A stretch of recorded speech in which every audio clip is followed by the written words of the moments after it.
I thank you, Madam Speaker, for this opportunity to also share some thoughts here on this Division of Revenue Bill 2025, which is essentially a vertical share of our natural resources. And Madam Speaker, in this year, what has come from National Assembly is that we aim to have a budget of 2.7 trillion. And out of this budget, Madam Speaker, in a layman's language, the National Assembly is proposing that the national government gets 2.4 trillion out of this budget, which will represent 85.33% of the budget that we hope to raise in this next budget year, and then give counties 405 billion. To be specific, 405.069 billion. That, Madam Speaker, would represent 14.28% of the total budget that we hope to raise. Madam Speaker, I'm alive to the fact that sometimes ordinary revenue is not collected to what we hope to get, and therefore I empathize with that fact. However, Madam Speaker, the requirements of Article 203, Madam Speaker, is about equitable share of these national resources, Madam Speaker. That equitable share, Madam Speaker, does require, therefore, that when sharing this revenue, then it behooves the National Treasury, which, Madam Speaker, I've said a time without number in this House, that I wish that the National Treasury was independent, to view the national government as different and county government as different, and then be a fair avenue for sharing resources. Because, Madam Speaker, it behooves the National Treasury to ask itself, is this sharing formula that's proposed here, the vertical share, equitable? And how will you know that it's equitable? Madam Speaker, the element of equity will come when you revisit Schedule 4 of the Constitution. Because Schedule 4 of the Constitution, Madam Speaker, does align resources to functions. And those functions, Madam Speaker, are clearly stipulated to the extent that they are national functions of government and they are county functions of governance. And Madam Speaker, time without number, that idea of equitable share is elusive to the country because we do not cost those functions. And Madam Speaker, when the CS for Finance showed up before the Finance Committee, me being a member there together with the previous speaker, the good senator from Kakamega, Senator Boni, although he likes seeing me as is more of his son's age mate than a legislator in this house, but he will remember that I told the CS that there are things that if you do, then you borderline underfunding counties, but there are those that if you do, then you are defunding counties. And I think that those two distinctions are still very elusive to the National Treasury. Because, Madam Speaker, the desire of this House, having looked at the stress that counties face with regards to the functions that counties have, and not just underfunded, but actually non-funded. They are findable, but they are not fundable by the national government, Madam Speaker. So the proposal that you give counties 405 billion, Madam Speaker, if you do the calculus, and I'll go through the calculus as fast as I can, you are actually defunding counties. And this is something that we not take lightly, Madam Speaker. You remember the other day, Madam Speaker, on a lighter note, but on a very serious note, Madam Speaker was thrown out of this house for insisting that the CS for healthcare, for the health system in this country, Madam Speaker, should not tempt to take the payroll of universal healthcare workers to counties without following it with money. Should not even attempt, should not even dream of it.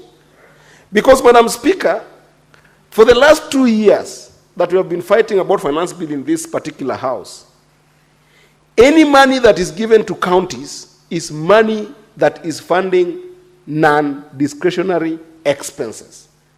They are expenses that have emerged due to national government policy that puts constraint and stress on counties without following them with money.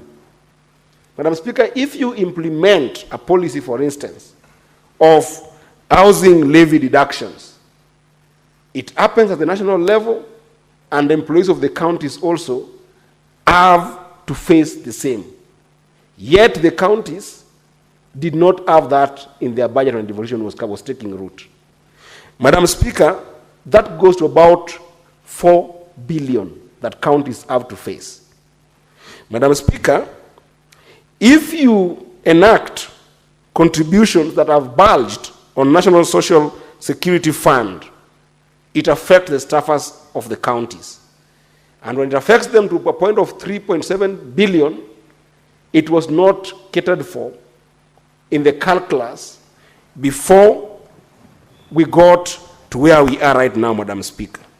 Madam Speaker, the national government, through the presidency, made a statement and a concession between them and the national and the county government that there's going to be a creation of county integrated industrial parks, commonly known as KIPES, Madam Speaker.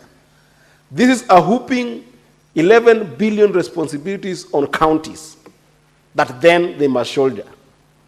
Yet, it was not catered for in the calculus that then constituted money that goes to counties. And worse, it was not funded. The responsibility was given half to national government, half to county government, without knowing where county governments would get this. But because it's a commitment and projects are already going on, Madam Speaker, it goes without saying that then it has to be funded. Madam Speaker, we know the issue that we discussed in Turkana when we went to the to the Senate Mashinani in Turkana, the issue of community health promoters program. Madam Speaker, we held the view in this house that this is a primary health function that is purely devolved, and therefore it ought to have been funded and financed, first of all costed, then financed by national government, and then if it's a hallmark project, let counties deal with it. The national government chose that they will do a stipend of a half of it and let counties deal with a half of it. If you give counties money, because these people are already in their form of payroll, Madam Speaker, they have to be financed. Madam Speaker, we know very well of the outstanding issues around doctors' CBA. Counties have to face this burden if our healthcare system has to work. All this, Madam Speaker, we haven't talked about the wage drift that happens automatically in our system, where it has to be adjusted by about 5% every year that counties then have to finance. If you look at all that burden, it is a non-discretionary burden, meaning it is money that is already must be paid. You can't, there's no two ways about it. So, what does this number come to, Madam Speaker? Just to deal with those non-discretionary expenses in counties, Madam Speaker, it would mean that our counties will need up until 420 billion. So that is commensurate with that non-discretionary fund. For a bill to come from National Assembly, Madam Speaker, that proposes that counties then must be given only 405 billion is an abuse It's an abuse to the system of devolution that has brought hope to this country. It's an abuse to the system of equity that is proposed under Article 204 or 203. Because, Madam Speaker, counties will barely have even any money to do discretionary expenses. Among them, and the most important one, dealing with development in our counties. So this is something, Madam Speaker, that I think that we must stamp our foot on as Senate and insist on the calculus that we came up with that was giving counties, or proposing that in this financial year, regardless of the fiscal stress that the national government must have, counties must get 465 billion. They must. Because otherwise, Madam Speaker, you end up running counties that are barely running a cash flow business, where they are only paying for workers, but there is no development. No development ever gets done in counties, Madam Speaker. And when there's no development projects in counties, Madam Speaker, it goes without saying that there's no money circulation. There's no money revolving in our counties, Madam Speaker. The second calculus, Madam Speaker, that I wanted to emphasize on is this courage. I don't know where the National Assembly gets this courage from. That you can be sent by the people of Kenya from your respective constituency to go and do your role in Parliament.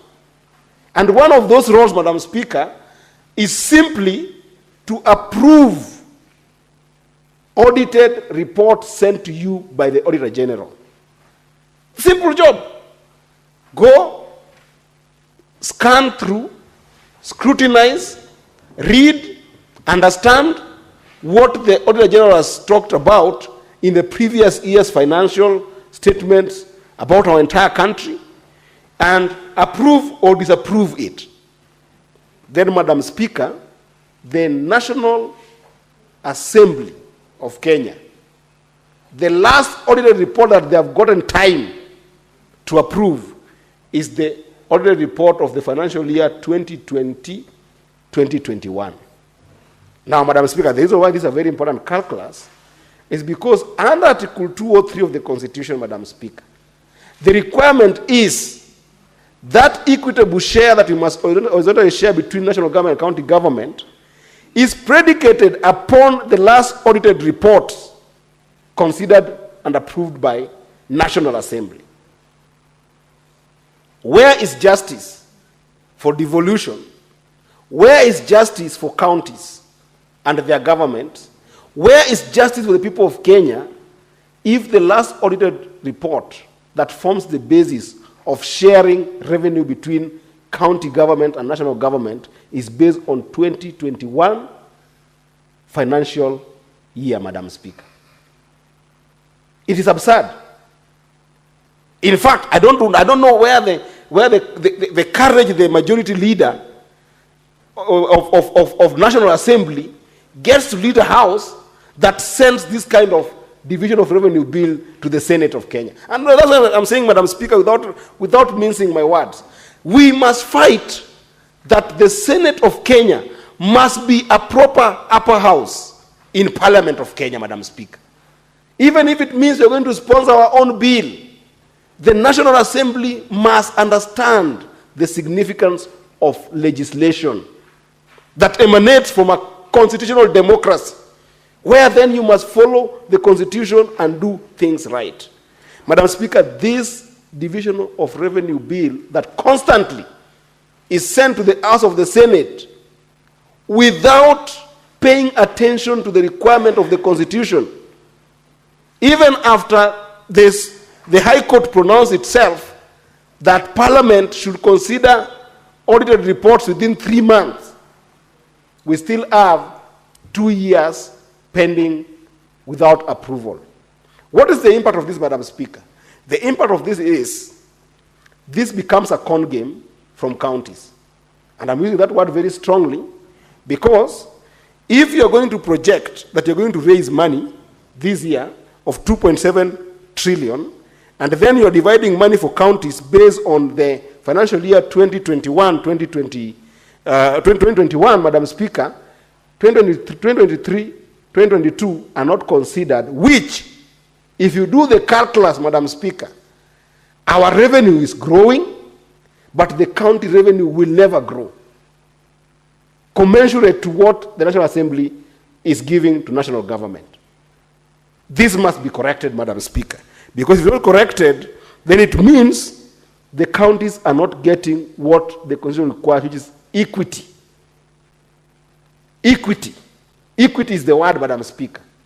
There is no way you can raise 2.7 billion, adjusted to inflation, and then you give the national government 85% of that money because there is augmented reasoning around ordinary financial, Madam Speaker. We must insist in this House, and I want to wish the majority leader and the majority whip the courage. If they cannot confront their counterparts in the National Assembly by day, they must confront them by night and have this conversation around audited reports. Because, Madam Speaker, if we use the latest audited report, counties should be able to get actually 470 billion from this.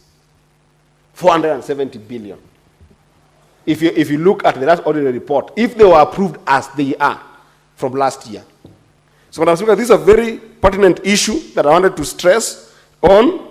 And as I finish, Madam Speaker, I think it is very important that I mention, Madam Speaker, that one of the amendments that we cannot miss is the money that goes to the Equalization Fund, Madam Speaker. Because Equalization Fund, Madam Speaker, established under 204, is one of those clauses that is facing a serious sunset. And, Madam Speaker, the monies that are owed for the Equalization Fund, apart from the fact that it will be 20 years gone without being able to make remedy of section paper number 10 of 1965, where counties did not get proper adjustments in terms of the roads, water, and electricity that was envisioned by that particular article, Madam Speaker, there is an agency, Madam Speaker, in terms of making sure that that money works. If, Madam Speaker, you allocated money for these counties to do roads, to do electricity, to give water in 2013, and it was not given, and the national government owes that money to counties up to date, Madam Speaker, what is the value of that money now compared to if it had been released in 2013? Will these northern frontier counties, Madam Speaker, that were affected by this session paper, Madam Speaker, ever get their fair share and, again, equitable development that they need to get? I doubt, Madam Speaker, because the value of money keeps on adjusting. And, Madam Speaker, because CRA under Article 116 and 117 has been given the mandate to help restructure conversation around Equalization Fund, Madam Speaker, there are some pockets of communities that equally face some form of marginalization, Madam Speaker. For instance, where I come from, the people of Kuria, if you go to a place like Komosoko Nyamusense, the people of Kuria have faced serious marginalization. If you come to Nyatike sub-county, the people of Mutembei have faced some form of marginalization. The people of Sori have faced some form of marginalization. If you go to Kuria East, in Migori County, Madam Speaker, a place called Masangora has faced some form of marginalization. And in its wisdom, CRA saw that they should be included in this Equalization Fund, Madam Speaker. And I know that up to over 34 counties, including where my good senator from Kakamega comes from, there are some places, Madam Speaker, that people still live in pathetic areas, pathetic lifestyle, without basic human needs: water, roads, electricity.